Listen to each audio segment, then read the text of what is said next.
Hi, I'm Jude from HeadFi.org, and on this episode of HeadFi TV, we're going to talk about CanJam New York 2017, happening February 4th and 5th at the Marriott Marquis right in Times Square. In a way, this is a return to where it all started. The very first big event we did, what eventually grew into CanJam, was the 2006 New York National HeadFi Meet. It was organized by members of the New York HeadFi community. I Am Mountain Biker, Jay Pelg, Bose Buttons, Jan, and Eric Zen, as well as Tyle Hertzens, then of Headroom Corporation and now of Interfidelity. The New York community is still one of our most active communities, and they have some of the longest-running annual meets in the community's history, dating back to the early 2000s. Well, we're coming back to New York, this time right in Times Square for CanJam New York 2017. Now, before we show you a preview of just some of the new products you'll be able to hear and see at the show, I want to remind you that there are CanJams all over the world now, with New York kicking off our 2017 CanJam Global schedule. March 11th and 12th, there's CanJam Singapore at the Pan Pacific Singapore Hotel. April 8th and 9th, there's CanJam SoCal, which we've moved to the heart of Los Angeles and the LA Live area at the JW Marriott Los Angeles. July 15th and 16th, there's CanJam London at the Park Plaza Westminster Bridge Hotel, which is situated in London's South Bank. And October 6th through the 8th, there's CanJam at Rocky Mountain Audio Fest at the Denver Marriott Tech Center.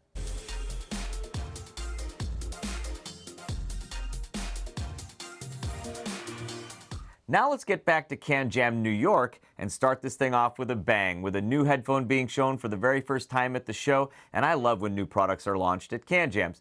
MrSpeakers will be exhibiting and showing an all-new closed-back planar magnetic headphone called the Aeon, and it's a stunning new entrant into the market and likely to be MrSpeakers' biggest hit yet again.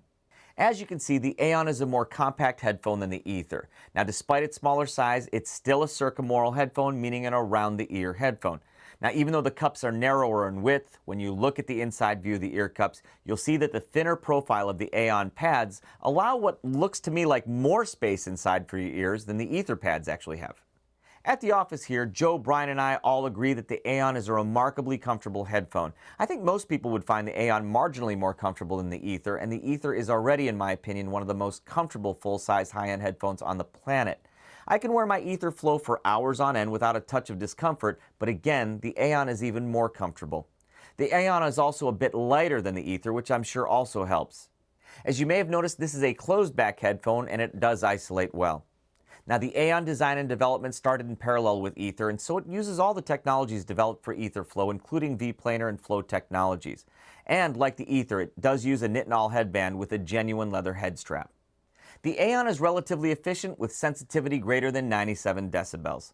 How does it sound? Wonderful. The Aeon's bass is rich. This prototype Aeon has more low-end emphasis than the Ether C Flow. Now, though its bass layering and detail is not quite at the level of its $1,000 more expensive Ether C Flow sibling, which is one of my reference closebacks right now, the Aeon's bass still exhibits impressive texture and resolution for a closeback, and especially at its price. By the way, I haven't yet had a chance to measure the Aeon in our measurement lab yet, but this is MrSpeakers' measurement of the Aeon prototype that we have here. The bass isn't the only area that's textured. It's detailed and textured throughout the audio band, and that added low-end presence will likely give this headphone wider appeal, maybe even beyond just us audiophiles.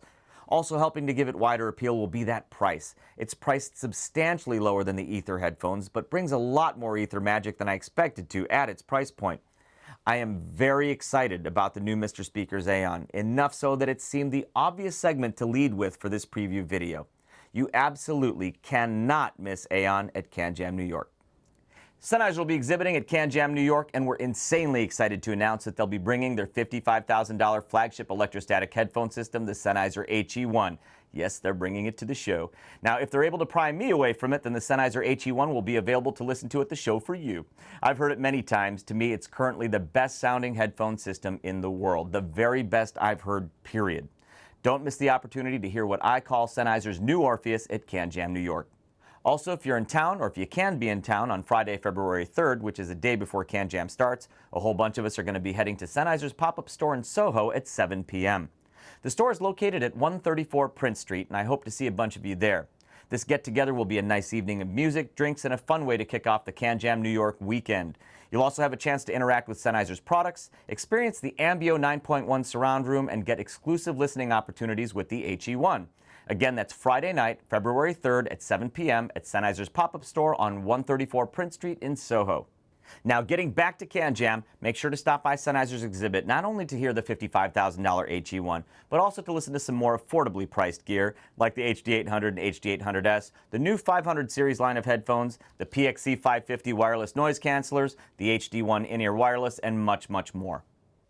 Echobox is going to be exhibiting at CanJam New York, and they're also one of the sponsors of the event. So thank you so much for your continued support of CanJam Echobox. Now, Echobox is going to have their new in-ear monitors at the show, but before we get to the new ones, I want to talk about their existing model, the Finder X1 titanium earphones. They've recently lowered the price. The non-microphone version is going from $199 down to $149, and the Finder X1i Apple Certified Microphone Edition is going from $229.99 down to $159, so make sure to check out the Finder X1. Echobox is expanding their in-ear monitor line, sandwiching the existing Finder X1 with two new models. On the entry-level side, the Traveler T1 is only $99, available only in Apple or Android certified microphone versions, no non-mic edition. It uses a 9.2mm peak diaphragm, which is polyether ether ketone. It has machined titanium housings. We just received these. I haven't even had a chance to listen to them yet, but I will at CanJam New York. Echobox is rounding out their in-ear line with a new flagship called the Nomad N1. It's $299, available with Apple or Android certified microphone cables as well as a non-mic cable. It also uses a 9.2mm peak diaphragm, has silver-plated copper cables worn cable up, which I believe makes this the first Concha-type cable-up earphone for Echobox. It uses solid titanium housings, not machined, but solid, and I have had a chance to audition these briefly, and actually they were pretty impressive as long as you get a good seal. It had solid bass and nice sparkly treble, and it does also have a filter tuning system so you can adjust the sound, but I haven't yet played with that, so I'll try that soon. Echobox will also be showing their Explorer digital audio player, which I know a lot of you have been waiting for. They tell me production begins in February, so follow Echobox on social media and on HeadFi for updates. It uses open source Android 6.0 Marshmallow OS, no custom UI, only Android OS. Its rooted Android kernel allows full lossless 24/192 playback through all apps. It features Tidal and a customized USB Audio Player Pro as stock music programs. Anyway, I think a lot of you are familiar with the Explorer. You're just waiting for it, so check it out at CanJam New York. Chord Electronics will be at CanJam New York, and they'll have any of their products that have anything to do with headphone audio. So expect to see the Chord Hugo TT there. This is the desktop version, the tabletop version of the Chord Hugo. That's what TT stands for. And this, of course, is the Chord Dave. They will have it there. This is their flagship DAC. This is our current reference DAC. It's absolutely incredible. I've talked about it before. It's also a DAC headphone amp combo, so make sure to plug your favorite headphone into the Chord Dave. Chord will also be showing two of the new products they introduced at CES 2017. Let's start with this one. This is the Chord Hugo 2. This is the successor to the wildly successful Chord Hugo portable DAC amp combo. It's improved in every way. We did a CES highlights video, two of them actually, and in the first one, we covered the Chord Hugo 2 in a little more detail. So if you want to see more about it, make sure to watch that video. Quick hits. Again, improved over the Hugo in pretty much every way. They improved the digital filter, 26,000 taps to 49,152 taps, nearly doubling the tap count. There's selectable filters, so you can change the sound signature on the fly to your preferences. Again, watch the CES video for a little more detail. Simply put, this is as close to a portable Chord Dave as you're going to get right now, and that's what it is to me. Anyway, check it out at CanJam New York. Now, the Chord product I really want to focus on for this preview video is the new Chord Poly, again, introduced at CES 2017. I'm talking about this right here. That's the Poly, that's the Mojo. And yes, it's an add-on to the Mojo, but I hate calling it simply an add-on because when you pair the Poly and the Mojo, it really transforms the Mojo. So what it is, it's a streaming module for Mojo, and it's based on a condensed high-level PC. I think it uses a 3-core ARM processor. It has a data server, DLNA receiver, Wi-Fi hub, Bluetooth module, SD card reader player functionality. There's internal software proprietary to it that's very well done, by the way. And what it does is, again, it transforms the Mojo. When you merge the Mojo and the Poly, it opens up some new use cases, and we're not going to go over every possible way you can use it here. We're going to do a more dedicated video when we get a production version of Poly. For this preview, we're going to go over one use case, the one I'm almost certainly going to use it for most of all.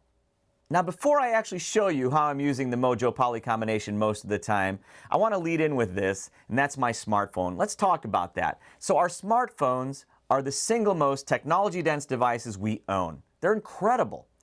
And among the myriad technologies within them, there are a couple of key ones for what I'm about to show you, and one of them is the display. The display on most modern smartphones is incredible. Incredible pieces of technology, the best mobile displays you're going to get anywhere. No digital audio player is going to have a display like your smartphone. Also, processing power. Modern smartphones have tremendous processing power, and so that also plays into how I'm using the Poly. Now, the way I'm going to use the Mojo Poly combination most of the time is as a digital audio player while on the go. So whether you carry a digital audio player, a traditional kind with a screen, or whether you carry the Mojo Poly combo, you're still carrying something in addition to your phone. And what I like about the Mojo Poly combo is it allows me to use my phone to control it wirelessly, which we're going to get to in a little bit more detail just very briefly. So once again, we already talked about it. The phone has a better screen than any digital audio player you're going to get, has more processing power, especially in concert with the processing power in the 3-core ARM inside the Mojo Poly. You're going to understand why I'm pointing at my butt in a second. I'm getting to that. So now I can do it without having to grab a second device to control my music. This one is always in hand, my smartphone, and now I can control the music. Here's how it works. So right now my iPhone 7 Plus is connected wirelessly to the Mojo Poly combination. That's actually in my back pocket and why I keep pointing at my butt. So here it is. Now you'll see a cable's coming out of it. That cable is actually the cable for my Westone ES60 custom in-ear monitors. What's nice about this setup is I actually dressed the cable to go up the back of my jacket, inside my jacket, so the cable stays out of the way, over my collar. Then of course I can just put these in my ears and leave them there. I don't have to worry about the cables getting tangled on anything, getting caught on anything. So now the Mojo Poly is back in my pocket where it's out of sight, hidden, most convenient for me at the moment. It might also go in a backpack bottle holder, wherever else you want it, because what's at hand is the phone pretty much all the time. And right now the phone connected to the Mojo Poly via AirPlay, here's what I'm doing. I'm streaming Tidal to it. So I can listen to Tidal by streaming to it or anything else. I can use the music app on my phone and stream to the Mojo Poly combo. Something else that the Mojo Poly has is a micro SD card slot on the Poly. And so right now I have 200 gigs of music stored on a micro SD card in the Poly, and I can control that via my phone. Just maintaining the same connection, I can switch over to an MPD app, any MPD app should work, and control the music on the card. So again, on your phone, you have a tremendous screen, a tremendous display, but you also have all that processing power. And then you have the 3-core ARM processor in the Poly. And between the two, we're talking very, very fast performance, very snappy, responsive performance. I'm going to show you a quick video right now, just showing changing tracks using the Mojo Poly and a smartphone so you can see just how fast it is.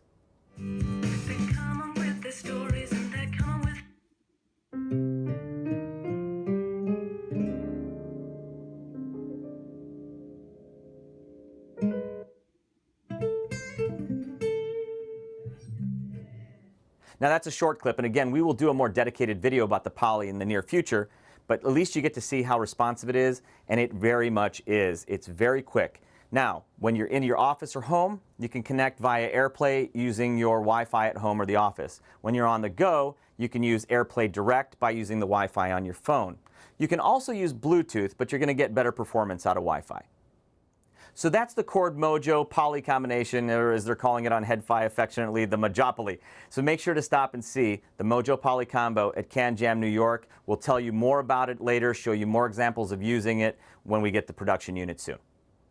We have literally hundreds of headphones here at HeadFi HQ, and if I was forced to say which one I thought had the best sound, the ultimate fidelity of all of them, I'd have to pick a couple of these, and I'd have to say probably the Stax SR009 and also the Stax SR007 Mark I, both electrostatic headphones from Stax, and both when paired with this amp that you sometimes see at the edge of the shot. This is the Frank Cooter Custom 845 electrostatic tube amplifier. Frank Cooter built it for us, and the pairing between this and the Stax headphones is absolutely incredible.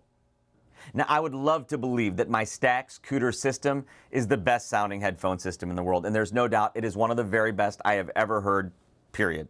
That said, I am aware of the fact now that there are at least a couple of other systems in the world that to my ears and that I've heard that do sound better than my Stax Cooter system. One of them is blocking most of me from view right now. This is the new HiFiMAN Shangri-La prototype. This is the upcoming flagship electrostatic system from HiFiMAN. Now, I can't speak for HiFiMAN, but I have to imagine that the Shangri-La is a sort of shot over the bow of the Sennheiser HE1, the new Orpheus. And from what I understand, it may be priced accordingly. Now, I have not had the Shangri-La and the HE1 right next to each other yet to compare. But that said, I can say right now, they're the two best headphone systems I've yet heard. Now, we have had this version of the Shangri-La prototype here at HeadFi HQ since CES. I've had a chance to listen to a lot of music I'm familiar with through it. So has Joe, so has Brian, who goes by Axel Chloris on the forums. And all of us feel that the Shangri-La versus any other systems we have here is more revealing, is more resolving, and gives us details we haven't heard, and even music we're very familiar with any of the other systems. It is an exceptionally good system. Again, for me, one of the two best headphone systems in the world. You have to give this a listen at CanJam New York. I hope they have it paired with an amazing source. I think at CES they were showing it with the Mytek Manhattan. And again, I've used it with the Total DAC, also with the Chord Dave, to great effect. Now, I think HiFiMAN will be bringing other prototypes to CanJam New York, and I have to imagine one of them is going to be the Edition 6 prototype. This is a prototype of a new planar magnetic flagship that they're working on. They showed it at CES 2017, but the prototype we have here actually looks a little different than the one I saw at CES. So it might even be different again because they're iterating very quickly as they develop this model. Now, here's what I'll say. The one we have here sounds fantastic. I think it sounds better than the HE1000 version 2. The thing is, it requires a lot of power. It is not efficient. So if you think back to the HiFiMAN HE6, to me, just because of that efficiency, this reminds me of a sort of spiritual successor to the HE6, but it is a better sounding headphone, no doubt, to my ears. So look for this prototype at CanJam. At CES, HiFiMAN was showing prototypes of two new in-ear models, and I imagine they'll have them at CanJam New York. One of them is the RE800. Haven't had time to listen to this one, to be honest with you, so I'm looking forward to listening to it now that we have one here. Now, this is the RE2000. I have had an opportunity to listen to this one both at CES and here at the office, and this one's exceptionally good. I think it's going to be their flagship universal fit in-ear. I know it's a single driver dynamic design. I don't know much more about the technology that's in it. I know there's something new in it. That said, make sure to give this a listen. It sounds like a worthy universal fit flagship for HiFiMAN.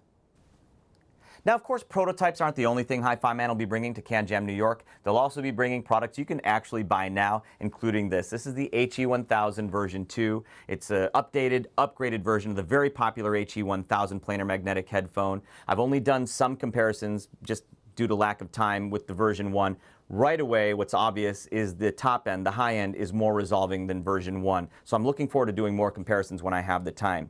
Now, this is the Edition X version 2. Now, to me versus version 1 of the Edition X, this is a clear improvement from bottom to top. And for me, this is sort of the star of the HiFiMAN line for the price because it's so much more affordable than something like the HE1000, and it's also inordinately versatile, very, very efficient. I can drive it right out of my iPhone 7 Plus, right out of an LG V20 to great effect. If I want to upgrade the sound a bit further, actually substantially further to me, the AudioQuest Dragonfly Red steps it up a notch. And then you want to go to a desktop system, it'll scale further still. Again, very versatile. Can it reach ultimately the resolution of an HE1000? No, not to my ears. But you know what? For the price and for its versatility, for me, this is the star of the HiFiMAN line. This segment's for both attendees and for exhibitors, especially if you're interested in audio measurements, which I know a lot of you are. Audio Precision will be exhibiting at CanJam New York, and they're going to be bringing essentially an audio measurement lab where they can do electronic and electroacoustic measurements. For electroacoustic testing, they'll be bringing the APX 515 audio analyzer, and they'll be using that in conjunction with the APX 1701 transducer test interface right here. It's an APX accessory device that integrates instrument-grade amplifiers that can drive loudspeakers and headphones. It also has microphone power supplies. Now, for headphone testing, one cool feature I love about the APX 1701 among many features, it has voltage taps across integrated current sense resistors in the amplifier outputs. That enables easy impedance measurements, so you'll be able to get impedance measurements there as well. For headphone testing, they'll have my buddy here, Kimar, and they'll also have their new family of Audio Precision measurement microphones that they just announced. I haven't had a chance to use those yet, so I'm really looking forward to seeing those at CanJam New York. For electronic audio measurements, they'll also have the Audio Precision APX 585 audio analyzer, so you can test things like amps and DACs. So whether you want to test headphones, earphones, or amps or DACs, make sure to stop by Audio Precision's exhibit at CanJam New York. I should also mention that Audio Precision will be doing some measurement-related seminars. One of them is titled What the Specs Don't Tell You and Why. It'll be presented by Dan Foley from Audio Precision.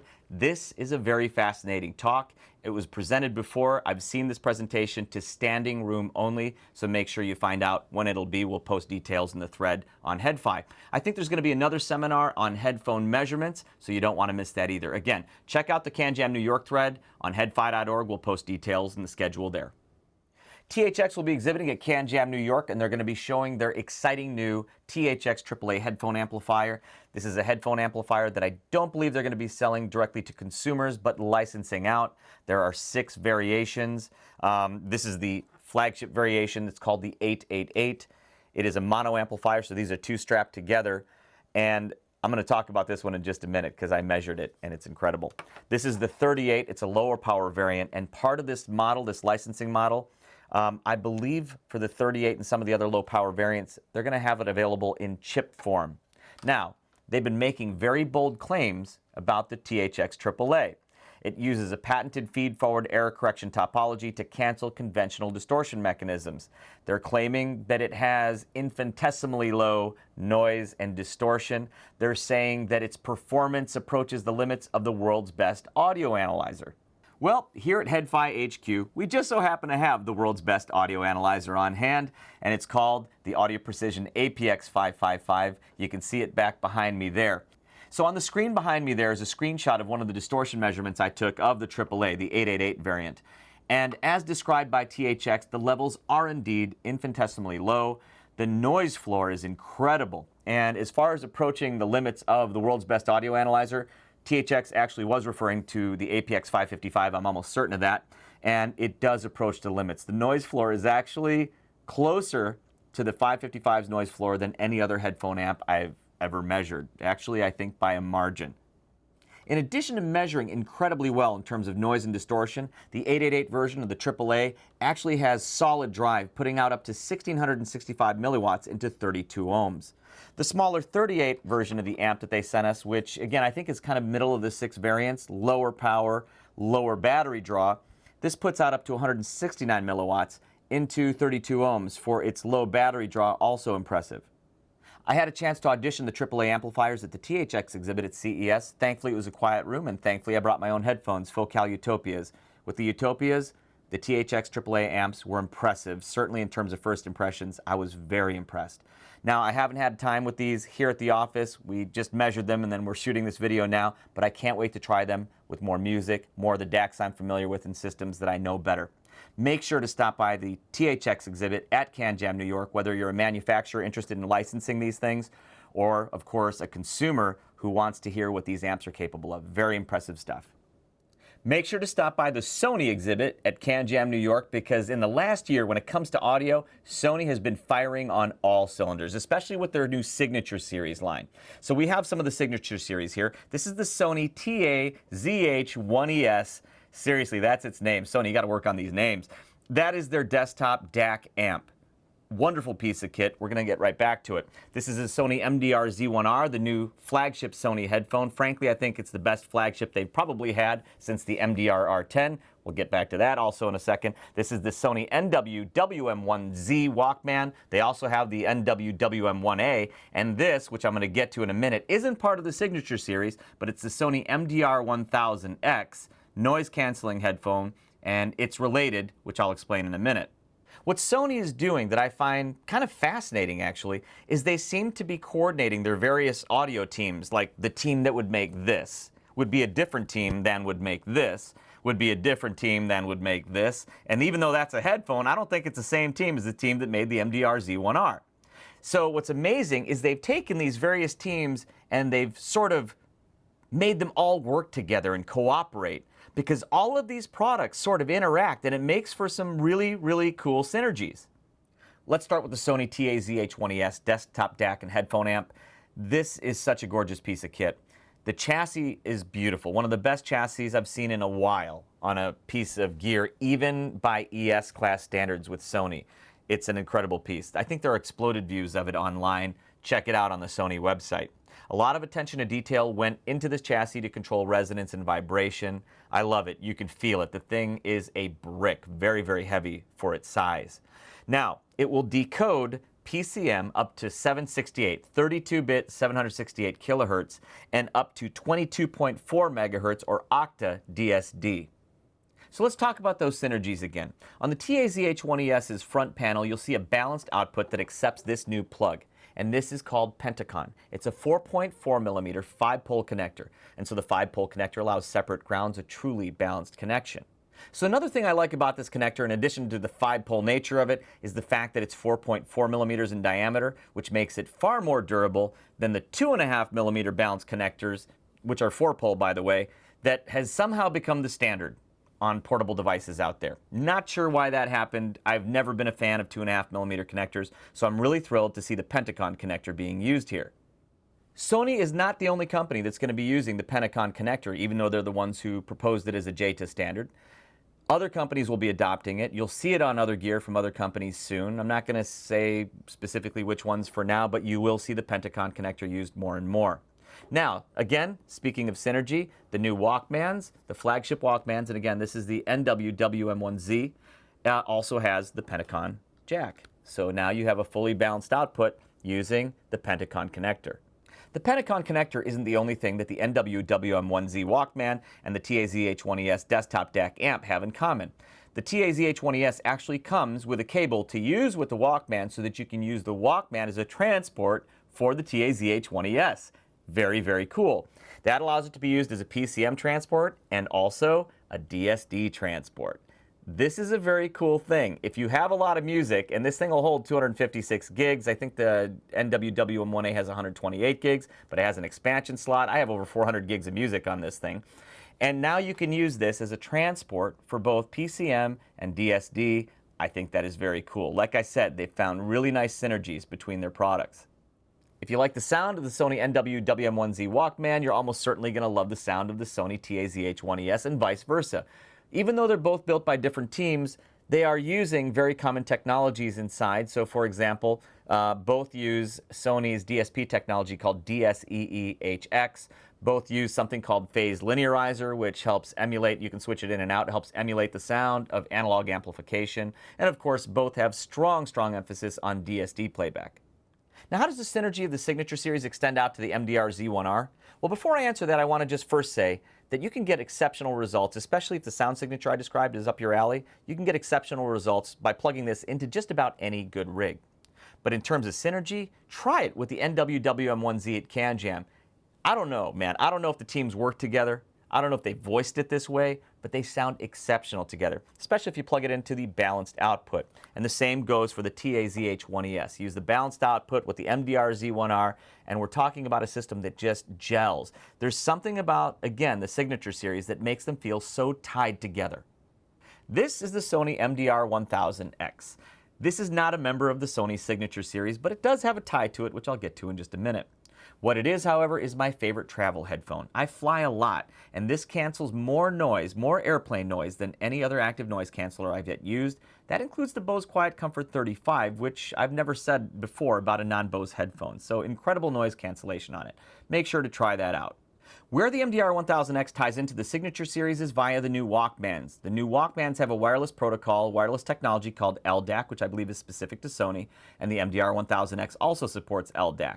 That allows these two to communicate and transmit music to the MDR1000X at bandwidth 3 times that of normal Bluetooth, much better for high-res music, which is why I use these two paired together wirelessly a lot, especially when I travel.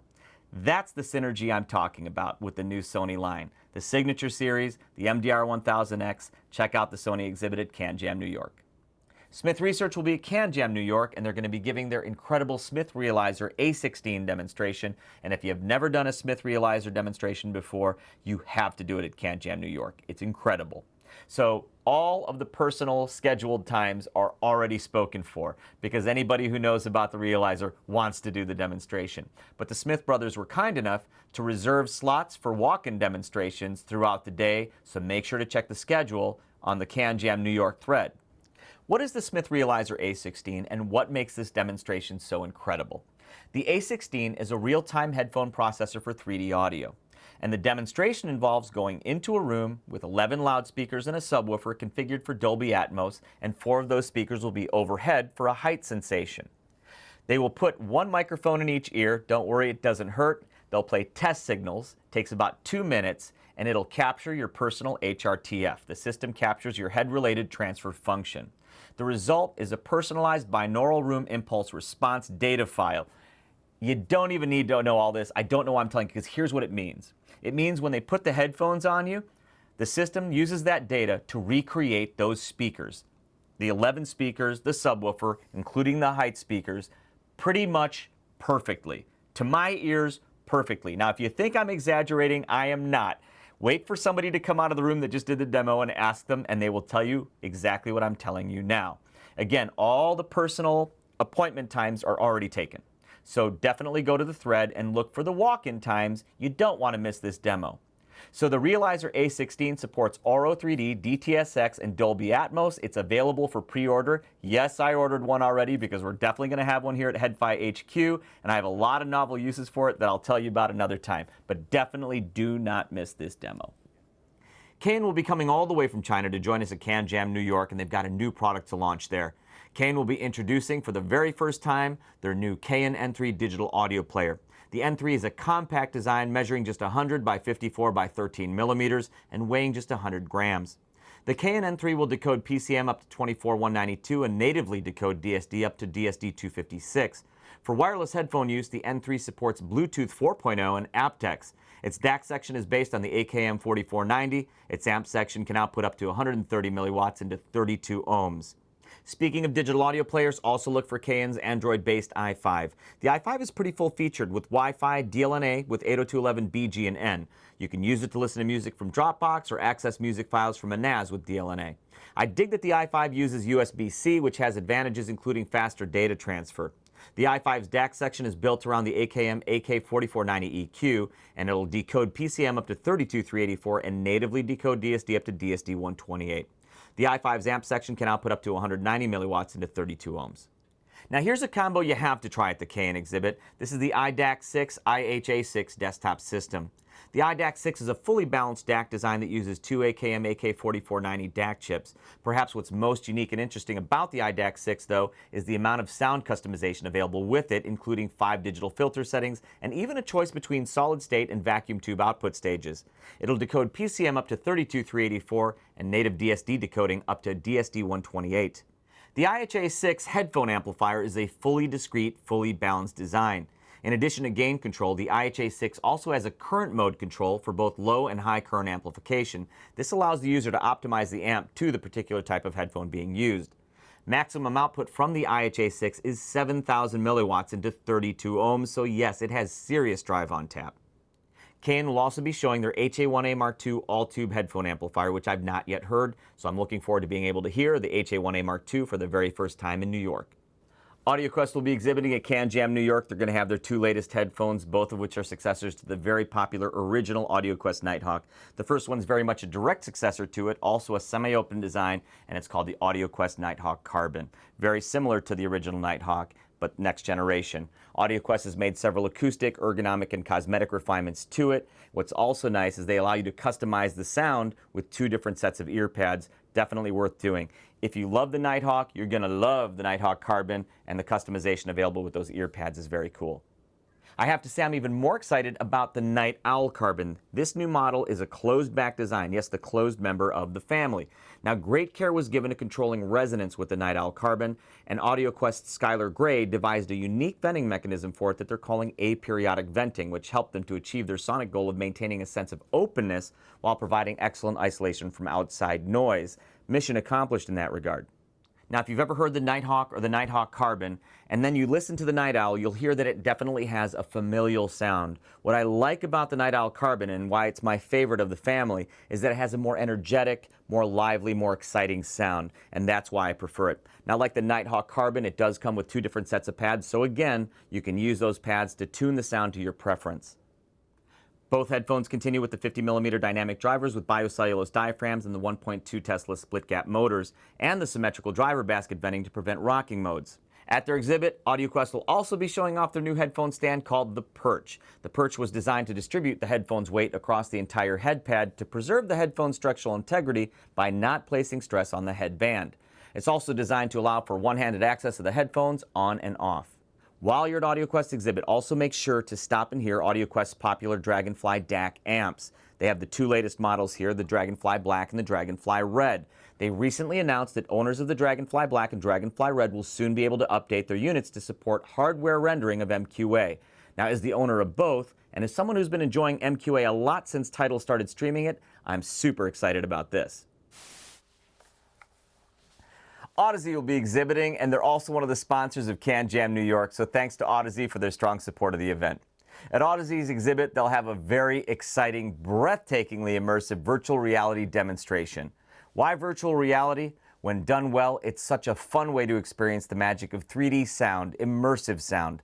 The importance of sound quality to achieving the suspension of disbelief needed for total immersion couldn't be made clearer than by placing you in the middle of another place, another world, visually and sonically. Audeze's new iSign VR planar magnetic in-ears convincingly convey the sonic component of the immersive experience. It's fascinating stuff, and I think this demonstration at Audeze's exhibit, it should be a must-stop for all of you. Now, the iSign VR is just one of the models in the new Audeze iSign planar magnetic in-ear family. It's essentially an iSign 10, but packaged to work easily with the Oculus Rift and the HTC Vive headsets. Now, both the iSign 10 and 20 are remarkable, unique products in a headphone market in which standing out is getting harder and harder to do. Both are planar magnetic in-ear headphones that use huge 30mm planar magnetic drivers, the sound from which is directed to your ears through very innovative custom-designed waveguides. Both the iSign 10 and iSign 20 are described by Audeze as semi-open, but I find them to be pretty much open-sounding. And with that openness, combined with their level of detail retrieval and resolution, the experience is unlike any other in-ears on the market. The iSign presentation is more like an over-ear headphone, only these are small enough to take with you everywhere. Of course, Audeze will also have their EL8 and LCD lines of on-ear and over-ear planar magnetic headphones, from the more affordable Audeze Sign on-ears to their flagship LCD4. The LCD4 is a heavy headphone, but still one of the best-sounding headphones on the market at any price. Woo Audio will be at CanJam New York, and I think what most people know them for are their big, ginormous flagship tube amps. And I do love their big, ginormous flagship tube amps, but what I'm almost more impressed by are their more compact tube amps, all tube amps like this one and this one, because they sound like big, ginormous flagship tube amps, but take up a whole lot less space. This is the Woo Audio WA7 Fireflies. It's a DAC amp combo. Actually, I'm going to call it a tube amp with a DAC because the tube amp, which again is an all-tube design, is excellent. So whether or not you use the DAC, as far as I'm concerned, it's almost optional, but it's actually a good DAC in it. But it does have analog inputs if you just want to use the tube amp. Now, this is the optional power supply for it. It does not come with this. This is an optional tube power supply for it. It is absolutely worthwhile if you can spring for it in your budget, because this responds very well to the power supply upgrade. The WA7 Fireflies is a very versatile tube amp, and one of the things that helps with that is something that's pretty much a hallmark of all Woo Audio tube amps. They have almost no self-noise, pretty much none. So even if you plug in a very sensitive headphone and even some sensitive in-ears into the WA7 Fireflies, there's like no detectable self-noise. So you can use those kinds of headphones with it. But if you have something like the Sennheiser HD800 or HD800S, headphones that respond very well to tube amplification, you can also use those with the WA7 Fireflies. If you're looking for an even more compact tube amp that still sounds like a full-size desktop tube amp, make sure to check out the WA8 Eclipse at CanJam New York. We're so impressed by this that we did an entire HiFi TV episode about it. This is a fantastic product. It actually has a built-in battery, so if you want to use it on the go, you can. I don't usually use it on the go because it's kind of heavy and it only goes for about 4 hours on its battery, but you can, and that's pretty cool. It has a built-in DAC as well, a USB DAC, but it also has analog input if you don't want to use the USB DAC. Most of the time I use the USB DAC. Like the WA7 Fireflies and most other Woo Audio tube amps, the WA8 Eclipse is extremely versatile. You can use it with in-ears, so try in-ears with it, sensitive ones even, probably not going to get any self-noise out of it. But again, you want to drive Sennheiser HD800s with it, you can. My favorite pairing with it, Focal Utopia. Try that pairing at CanJam New York because Woo Audio is actually going to be exhibiting with Focal and with Kimber Kable. Now before I get into the Focal Utopia and the Focal Iliar, which are the Focal headphones that we pretty much only seem to talk about on HeadFi. I want to talk about the two models also in the headphone line at Focal that I think are kind of hidden in the massive shadows cast by these two headphones. I'm talking about the Focal Listen and the Focal Sphere in-ears. The Focal Listen is definitely a different kind of headphone than either the Elear or the Utopia. It descends more from the Spirit line of Focal headphones, which was their first foray into the headphone market. And I mean that in a very good way, because you don't always want to take headphones like this with you. This is a compact, affordable, durable, closed-back headphone for on-the-go use. So if you're looking for a touch of Focal, but on the go, this is a great choice. The Focal Sphere to me is like an in-ear extension of the Focal Spirit line of headphones, or now the Focal Listen. And like those headphones, it's an in-ear, of course, but it's a good, affordable all-arounder. So if you're looking for an affordable in-ear monitor, definitely check out the Focal Sphere. Now, of course, we have to talk about the flagship Focal Utopia and the Elear. And we're not going to go into great detail about it here. We already did a whole HeadFi TV episode about them, talked about details of the drivers, what makes them so special and unique. But I want to say that these are two of the most exciting high-end headphone success stories we've seen in years in the HeadFi community. I mean, they released them, 7 or 8 months ago, and they're only now starting to come out of the backorder status. And they haven't even opened it up to their world distribution network completely yet. So there's still going to be a lot of stories to tell about them and a lot of reviews to be read. I know a lot of you still haven't had a chance to hear them. Obviously, CanJam New York is going to be a great opportunity to do that. And if I haven't already mentioned it, in addition to co-exhibiting with Woo Audio and Kimber Kable, Focal is going to have their own exhibit on the main show floor at CanJam New York. And while you're checking out the Focal headphones and the Woo Audio amps, make sure to check out what's connecting them, and you'll probably see a lot of these. This is the Kimber Kable Axios headphone cable. It's their flagship headphone cable, and you will pay a premium for them, but it is probably the best built cable I've ever owned. I'm so impressed by them. They're so flexible and supple, and they've been a great upgrade to a lot of my favorite headphones, including the Sony MDR Z1R, my MrSpeakers Ether Flow, and of course, the Focal Utopia. Mytek will be at CanJam New York. Make sure to stop by their exhibit to listen to the Brooklyn DAC. I believe the Brooklyn was the first, certainly one of the first DACs not made by Meridian to support MQA. What's nice about the MQA implementation in the Brooklyn is that it can be switched on or off on the fly. So if you're playing an MQA encoded track, you can switch on and off MQA decoding on the fly without interrupting the track. It makes for a cool way to compare MQA to non-MQA very easily. The Mytek Brooklyn decodes PCM up to 32384 and DSD up to DSD 256. It's also not just a DAC headphone amp combo, it's also a preamplifier. It has an analog input that supports line level input or phono input. There's a built-in phono pre that's relay controlled and supports moving coil and moving magnet. At CanJam New York, Mytek should also be showing this prototype of the Mytek Clef. This is a nice little portable DAC amp combo that they introduced at CES 2017. I had a chance to listen to it with the Audeze LCD-XC, and first impressions were that it drives it quite nicely. It's pretty cool because it also supports Tidal Masters, because it supports MQA. It also supports DAC resolution up to 32384 PCM and DSD 128. So they haven't finalized the specs for the Mytek Clef, but I know they want to give it advanced Bluetooth capability. So at the very least, expect to see Bluetooth, AAC, and aptX support. But here's what's also cool. Tentatively, they're planning on including support for Sony's advanced LDAC wireless protocol, and also tentatively planned is aptX HD. So that's very cool in addition to everything else. Another cool feature they're going to include with the Mytek Clef is a built-in microphone for cell phone conversations. It's not a common feature. In fact, I can't think of another portable DAC amp combo that has that. Battery life will be rated up to 8 hours of playtime. Weight will be approximately 85 grams, which is about 3 ounces. And you can see the size is pretty compact. Schiit Audio is doing the cross-country trek to be at CanJam New York. And while I expect Schiit Audio will have much of their line there, perhaps their whole line, I'll highlight 2 of their newer products here. Schiit Audio's Jotunheim, just as we expected back when we shot an entire HeadFi TV episode about it, has taken the premium headphone audio market by storm. How could it not? This fully balanced headphone amp, to which you can add an optional USB DAC or phono stage, it can be delicate enough for sensitive in-ear monitors or forceful enough to drive up to 7,500 milliwatts through 16 ohms. The Jotunheim is Schiit's most versatile amp, bar none, and actually it's one of the most versatile headphone amps on the market, period. With the Jotunheim, Schiit shook up not just the competition, but also their own product line. One new Schiit product I haven't even heard yet is the new Schiit FiiO 2 Ultra Compact USB DAC amp. While the FiiO 2 is the successor to the original Schiit FiiO, it looks to me like a substantial step up. So this I gotta hear, and I'll be sure to do so at CanJam New York. Abyss headphones will be at CanJam New York, and of course they'll be bringing their AB1266 planar magnetic headphone. You know, since the release of the AB1266, so many new flagship headphones have been released, and so it's easy for this to get lost in the fray, and it really shouldn't. You really should still pay attention to this headphone because it's still probably one of the most exciting sounding flagship headphones out there.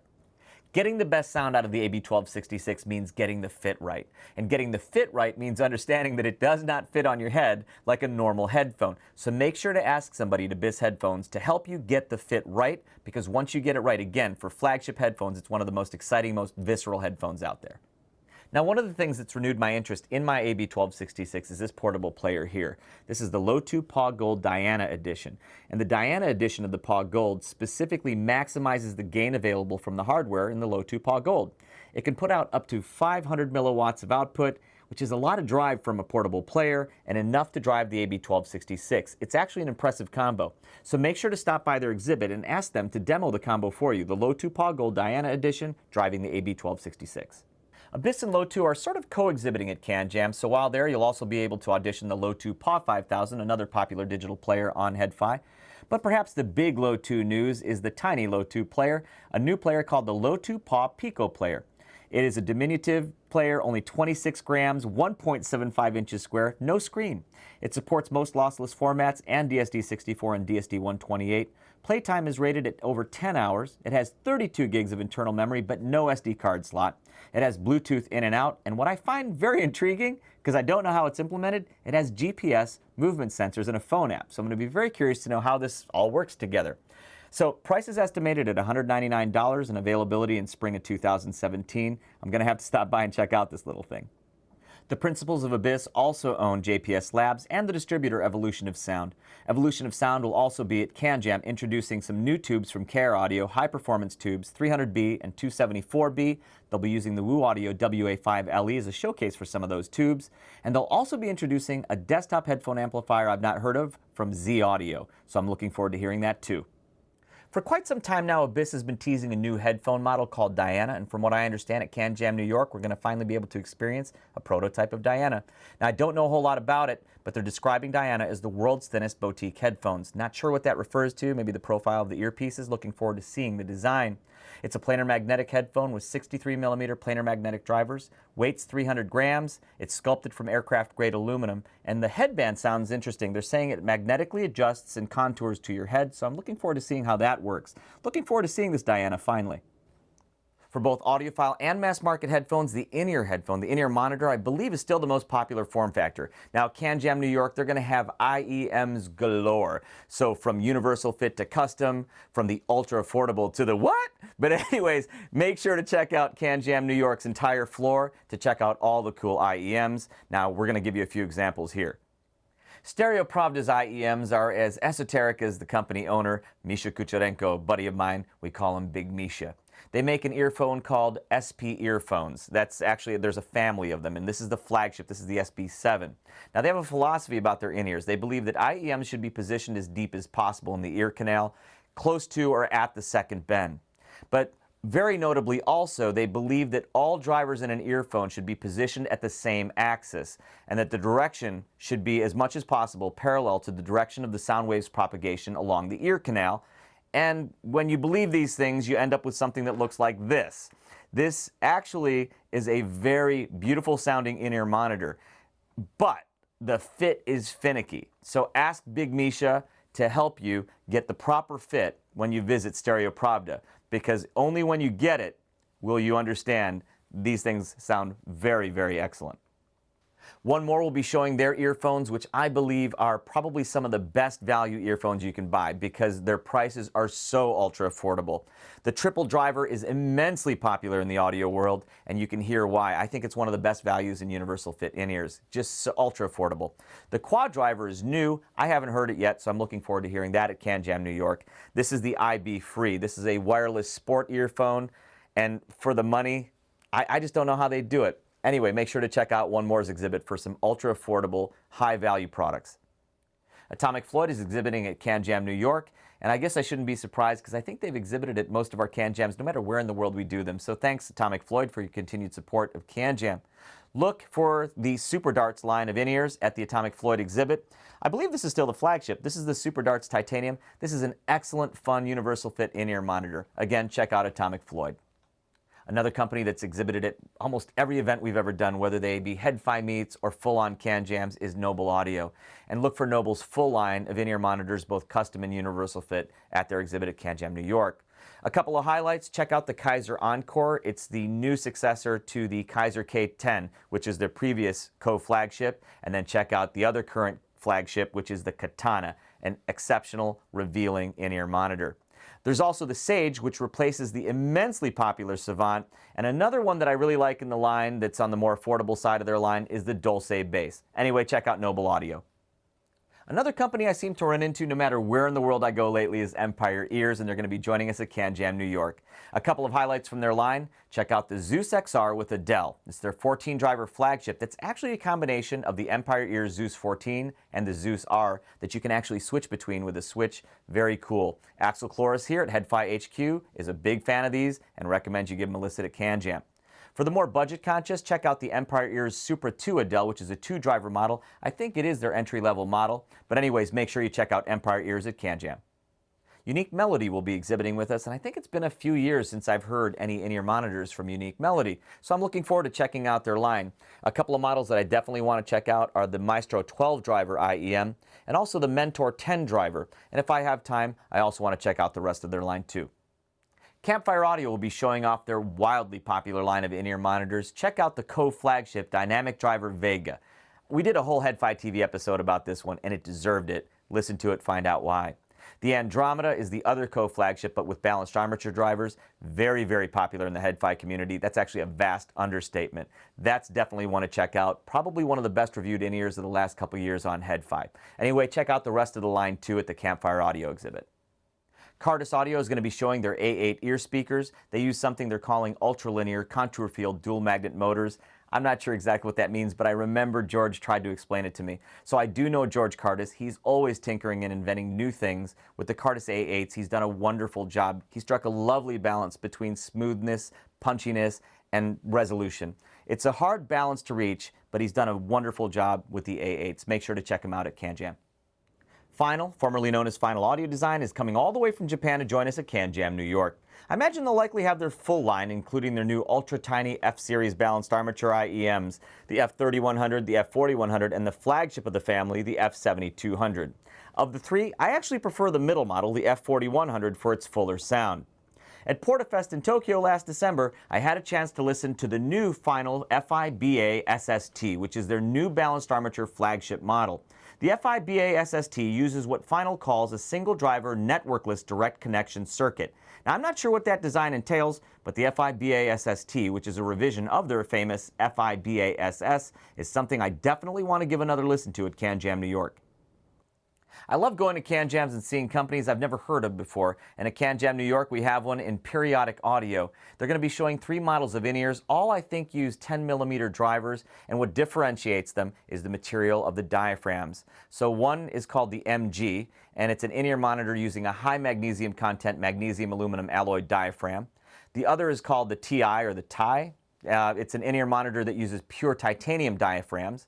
And then the flagship is the BE, which is, of course, beryllium, and it's an in-ear monitor that uses pure beryllium diaphragms. I believe these are pure beryllium, not coated, and I'm very curious to hear, I don't know that I've ever heard a pure beryllium diaphragm in-ear monitor, so I'm looking forward to that. So check out Periodic Audio. I will be doing the same. Again, at CanJam New York, there are going to be IEMs galore, and we've only touched a sampling of them here. This is most certainly not all of them. So walk the entire show floor and see how many of them you have time to audition.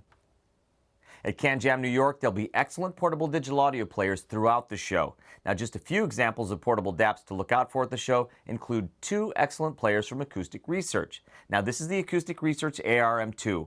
While the ARM2 has been around a little while, it's still a solid choice at its price.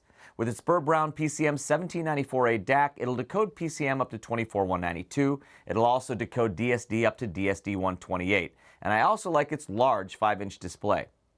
On the analog side, its headphone amplifier is Class A, and according to a review I read in Stereophile, this outputs 319 milliwatts into 16 ohms and 248 into 32 ohms.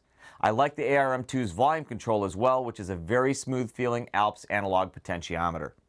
I wish I had the time in this video to go over the attention to detail that Acoustic Research gave to architecting this player the way one might build a desktop component. But I will say now that the Acoustic Research ARM2 is an impressive portable player, and it sounds excellent, especially with some of my planers, like the MrSpeakers Ether Flow, for example.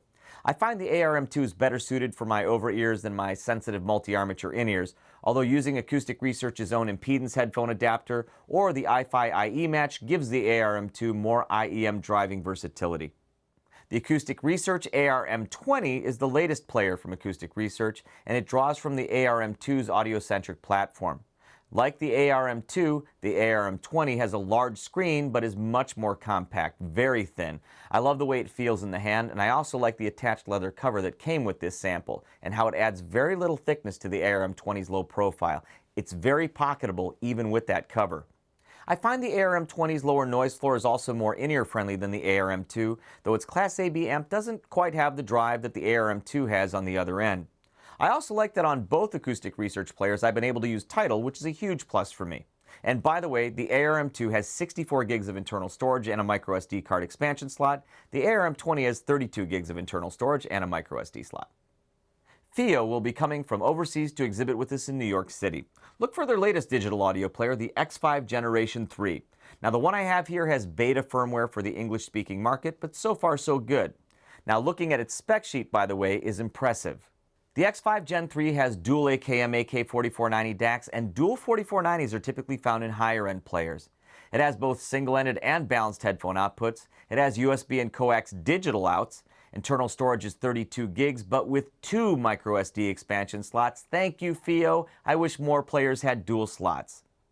TheBIT will be exhibiting their Opus digital audio players, and their latest player, the Opus No. 2, has been getting rave reviews on our forums at HeadFi.org. And we just recently received this sample of the Opus No. 2 here at HeadFi HQ. Unfortunately, it arrived right before we started shooting, so we haven't had a lot of time to spend with it, but man oh man does it make great first impressions. First of all, the chassis. It's gorgeous. It has to be among the very best looking players in my opinion, and has the build quality to match. It also comes with a real leather case that fits so perfectly, so nicely on the Opus No. 2 that I can't see why anyone would bother buying an aftermarket one. Though it's Android-based, the software we currently have on our Opus No. 2 sample is closed, so we aren't able to install third-party apps. Now, I'm not sure what the plans are in that regard, but having the ability to install Tidal, for example, would be great. Now, definitely stop by the BIT's exhibit to check out the Opus No. 2 player. It's really a lovely piece of kit, and I'm looking forward to spending more time with this one for sure. Believe it or not, we've only just touched the surface in this video, as there's going to be so much more to hear and see at CanJam New York than we had the time to show you here. Scrolling on the screen right now is a complete list of exhibitors who will be exhibiting at CanJam New York. That's all for now from HeadFi HQ. I'll see you in the Big Apple and on the forums at HeadFi.org.